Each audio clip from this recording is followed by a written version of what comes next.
Lana Del Rey's contribution to music, pop culture, and aesthetics has been like none other. She uses elements that go seamlessly with her writing, visuals, and storytelling, not too far off from what many successful musicians do. But there's something unique about her that sets her apart from many of her contemporaries. She's a poet first and singer second, and it really shows in her storytelling and visual persona throughout her career. Despite this, many have said that this persona is somewhat put on and disingenuous, and so it begs the question, who really is Lana Del Rey? Let's analyze her ever-changing yet impactful visual aesthetics and stylistic choices in every phase of her career. I will discuss each album and its visuals as one aesthetic. We can't discuss visuals without briefly talking about the music and emotions and motivations behind them. I'll also touch on the crucial eras before she even became Lana Del Rey, the pop femme fatale as we know her, so stay tuned for that. The key elements that dominated her visual aesthetics and storytelling in the Born to Die and Paradise era was the 50s and 60s Americana aesthetic, leather jackets, the American flag, pin curls, red lipsticks, and emotionally unavailable men to complete the picture. She channeled glamour, tragedy, and melancholic nostalgia for people and places as part of her story. The music video for video games exuded nostalgia to the max, with clips from the internet chopped up and put together personally by Lana herself. It mimicked the way we replay memories in our mind, jumping from one moment to the other almost like a film reel. In the music video for her song National Anthem, she reimagines iconic moments in American history with herself portraying both Marilyn and Jacqueline Kennedy. The settings include a recreation of JFK's White House, glamorous parties, and intimate family moments. Her hairdo in these two videos are reminiscent of Priscilla Presley, one of Lana's old Hollywood muses. Her fascination with Priscilla is well documented and evident in her music and style. Lana often channels Priscilla's iconic 60s look with bouffant hairstyles and dramatic eyeliner. She has been spotted dressed as her a few times, recreating iconic moments from the past. Her lyrics frequently reference Elvis Presley, Priscilla's husband, highlighting her admiration for the Presley legacy. This connection has led fans to draw parallels between Lana and Priscilla, seeing Lana as a modern embodiment of Priscilla's timeless glamour and mystique. Her visuals and storytelling in Ride is at a whole other level. It follows Lana, who lives a portion of her life as a casual hitchhiker in dingy motels with sweaty bikers. A beautiful singer by night who goes wherever her impulses take her. The video features sweeping desert landscapes, neon-lit motel signs, and open highways, capturing a sense of Americana and freedom. Lana is seen in various outfits from a glamorous fur coat to a leather biker jacket, embodying a wandering, free-spirited persona. The video also includes poetic monologues, adding a narrative depth that complements the song's themes of longing and search for meaning. These elements still today are quite memorable even after years, especially paired with its grand cinematic delivery and narrative depth. Palm trees, lush, luxurious greenery, horse derbies, wine in goblets, and mansions are some things that come in mind when you think of this album. All of this combined gave birth to a cult-like following for Lana Del Rey. Who is Lana in the Born to Die era? She is a glamorous yet lost woman, clinging onto material goods and risky, toxic men, using her beauty and charm to get what she wants. Ultraviolence took a dark and edgy turn, her most sad and self-destructive themes in an album yet.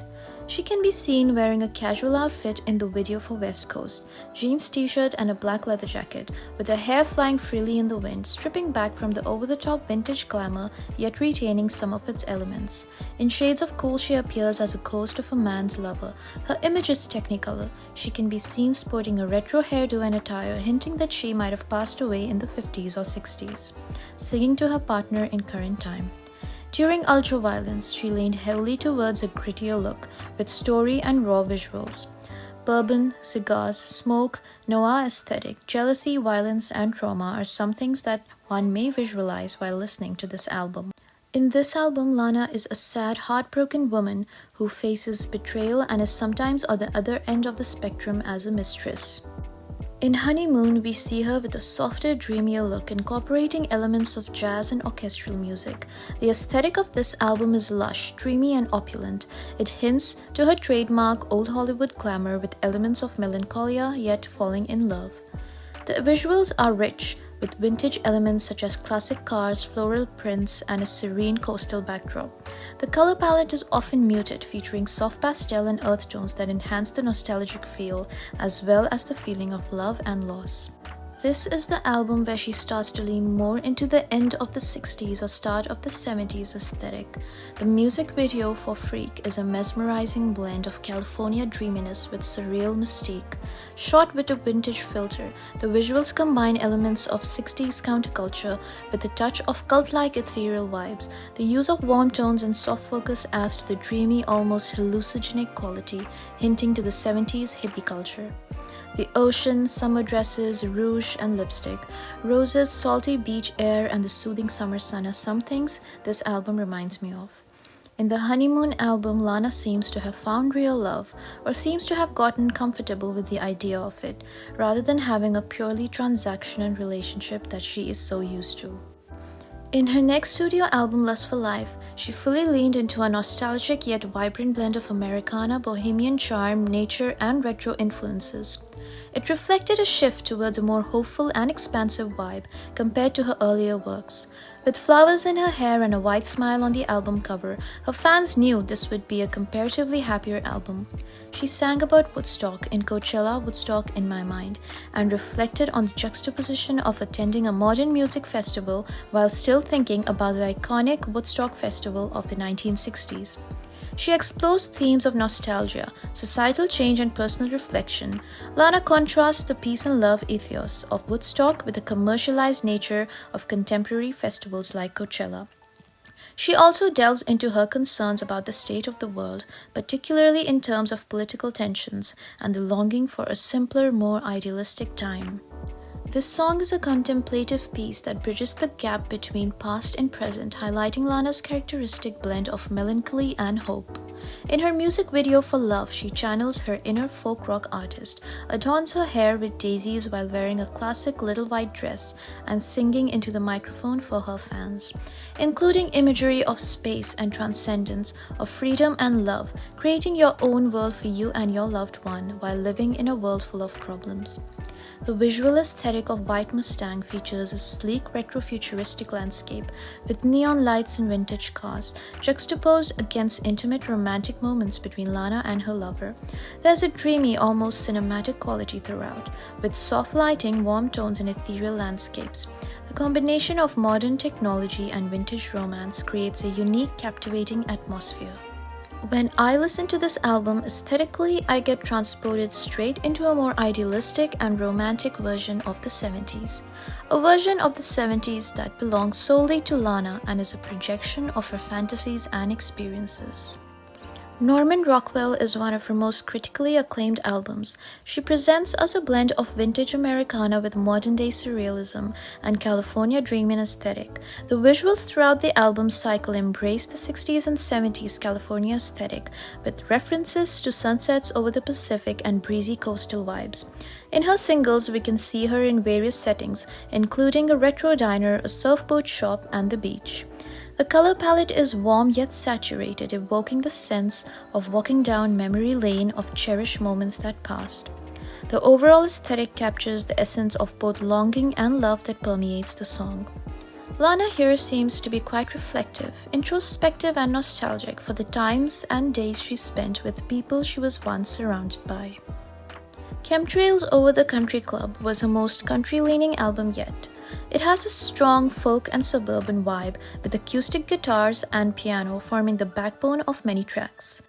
Lana Del Rey's style in the music video embraces a nostalgic 1950s-inspired look, with soft curls, pearls, and elegant dresses. The outfits range from floral dresses that evoke a sense of classic femininity to more casual, yet still chic, ensembles that reflect a laid-back suburban vibe. The color palette of her wardrobe in the video features soft pastels and muted tones, complements the dreamy nostalgic atmosphere of the visual storytelling. This is also the era when she went to her blonde roots after a long time of being in the public eye. This song delves into themes of escapism, identity, and the contrast between ordinary and extraordinary life. The term chemtrails often refers to conspiracy theories about airplane emissions, but in Lana's song, it symbolizes the surreal and almost mystical elements of overlaying the mundane suburban life. Lana reflects on her personal life, her relationships, and the desire for freedom and authenticity amidst the often suffocating norms of society. The song captures a sense of longing for something more profound and real. Against the backdrop of idyllic but artificial country club settings, it's about finding beauty and meaning in the ordinary while yearning for the extraordinary.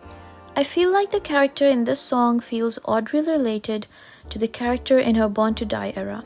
Both have money, glamour, and a partner who seems to satisfy their materialistic desires. Except the Lana in Born to Die was lost, unsure, wanted more of everything. Whereas the Lana in Chemtrails is older, wiser, not living so much in her head, and longs for things she considers greater than all of this. She longs to break from the chain of being someone something. Blue Banisters is a personal and introspective album.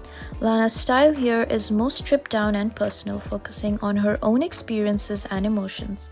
The visuals often highlight her in natural, everyday settings, emphasizing authenticity and raw emotion. In the title track, she talks about her sisters, baking a cake, talking about having kids, and a man who promised her everything.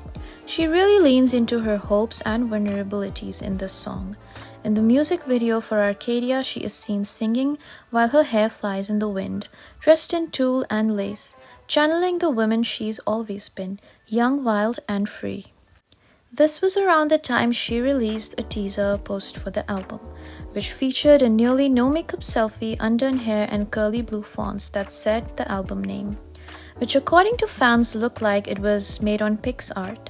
This left some people confused and irritated as they expected a more glamorous image. To be fair, Lana has never fully been a fashion girl. She uses costumes and clothes to convey a message that's related to her music. She's never really been one that shows up and shows out, at least not all the time. This is just her in her element, and the defiance to give into the pressures of a perfect image is in itself a statement and aesthetic. She does it only when she really wants to, and that's kind of cool. She did a similar thing for her next album, Ocean Boulevard, which is her most vulnerable yet personal album yet. It explores themes of memory, identity, and the passage of time. The title track references a tunnel in Long Beach, California, symbolizing hidden histories and forgotten places. The album delves into Lana's personal reflections, touching on her family, relationship, and the complexities of her own life. It's a deeply introspective work that combines Americana influence with Lana's signature dreamy cinematic style. In the music video for Candy Necklace, Lana blends captivating vintage Hollywood glamour with introspective storytelling. It features Lana transforming into various iconic Hollywood starlets such as Marilyn Monroe and Elizabeth Short. The color palette is rich and saturated with a focus on classic Hollywood hues like reds, blacks, and golds. The settings include both glamorous and gritty scenes, reflecting the highs and lows of fame. Lana's styling includes elegant dresses, wigs, and accessories that pay homage to these legendary figures, while also adding a touch of modern twist. The overall aesthetic is both nostalgic and thought-provoking, highlight the allure and challenges of Hollywood stardom. This is around the time the coquette aesthetic was booming in popularity. The aesthetic has become known for its bows, pastel color palettes, soft feminine details, think pearl jewelry, lace trims, and pink miniskirts. It got over 1.9 million videos posted under the hashtag on TikTok. I can see why this aesthetic is associated with Lana. It reminds me of some of her tracks from Born to Die, like Lolita and Off to the Races, maybe with some honeymoon elements. It's interesting why they link her with this aesthetic because Lana has never even dressed this way. I think it captures the vibe and feel of her songs and her protagonists more than the visuals or her style. It conveys how her protagonists feel or think. It reflects the proud femininity as well as the weak and self-doubting parts. It can be characterized by her romanticism of the mundane and celebration of being a woman. I think this article sums it up really well. The identity of each of Lana's albums is created by cherry-picking material cues. and cultural icons, and arranging them into a mood board.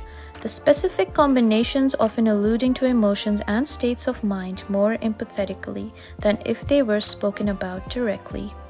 If anybody owns the coquette aesthetic visually and musically, it has to be Melanie Martinez, but that's for another video for some other day. Now let's talk about the Lizzie Grant and May Jailer era, the persona and aesthetic that precedes all the ones we just spoke about. The aesthetics here was notably more low-key and raw.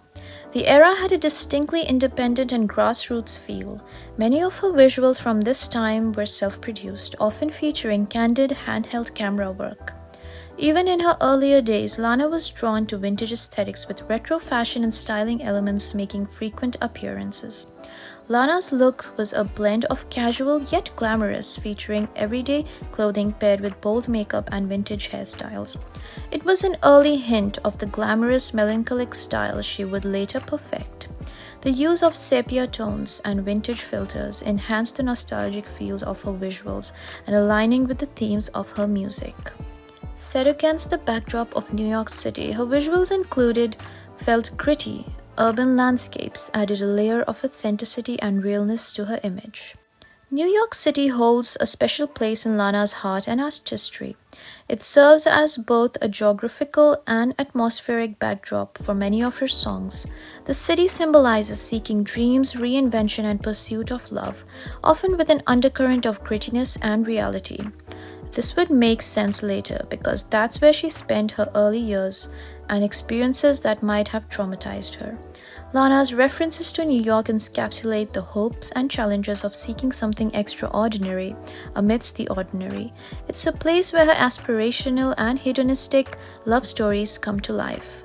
California, on the other hand, is a major muse for Lana Del Rey. The state's sun-soaked landscapes, laid-back vibe, and rich cultural history deeply influence her music and imagery. California symbolizes freedom, the final realization of dreams, and the blend of beauty and melancholy.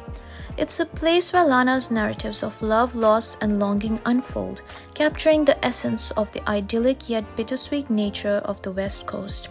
In her songs, California is both a paradise and a place of profound introspection. This is the place where she becomes famous. California signifies her now, whereas New York is mostly her past. Even though she still references it in many of her songs, like Diet Mountain Dew, Old Money, and Brooklyn Baby. Looking back at this era, we see it coming full circle now, with the Ocean Boulevard album. Both aesthetics feel raw, gritty, organic, and confessional. Both have heavy themes of personal introspection followed by acoustic and organic sounds. She follows the same pattern of blending her own personal history with broader cultural themes. A few themes that I found to be common occurrence in her writing and music is nostalgia, evoking a longing for the past and the beauty of bygone eras. Love and heartache of her romances, often tinged with sadness and longing. And of course, the American dream, reflecting on both the allure and disillusionment of American ideals. A desire to escape reality and find solace in fantasy or simpler times. A pervasive sense of melancholy and introspection, often woven into her lyrics. And lastly, examining personal identity, femininity, and the complexities of womanhood. Not to mention people of the past who are important to her, like Elvis, Marilyn, Jesus, James Dean, and Sylvia Plath, along with other cultural references like the Golden Age of Hollywood, Lolita, suburban America in the 60s and 70s. And so, to answer the question of who Lana Del Rey really is, I think it's safe to say that her persona as a musician and storyteller has always been consistent throughout her year, even though she has gone through phases of experimentation, exploration, self-loathe, and finally self-acceptance. She had been in the music industry for quite a while before hitting her peak. She always had the defeated yet hopeful air to her. Her clothes and looks have changed drastically over the years, yet they all seem to belong to her. In my opinion, her evolution seems to be the most natural in the music industry. A writer who is so specific with her storytelling, it makes you wonder where she saw or experienced a certain thing. She creates a vivid and almost tangible world for herself and everyone listening. An American girl who's been through trials and tribulations, who longed for comfort and belongingness, a woman who wants everything yet nothing, who finds beauty in the mundane, a woman who remembers and writes about every insignificant and overlooked detail that's precious only to her. A writer who writes only for herself. She is the culmination of all her personas combined, each one contributing to the rich tapestry of her identity as an artist, from the raw DIY days of Lizzie Grant to the glamorous, melancholic Lana Del Rey. She has continuously evolved emerging elements of nostalgia, Americana, and cinematic storytelling.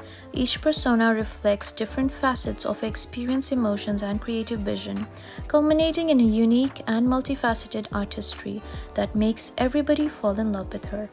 This ability to seamlessly blend and reinvent her personas makes her a compelling and enduring figure in music and pop culture history.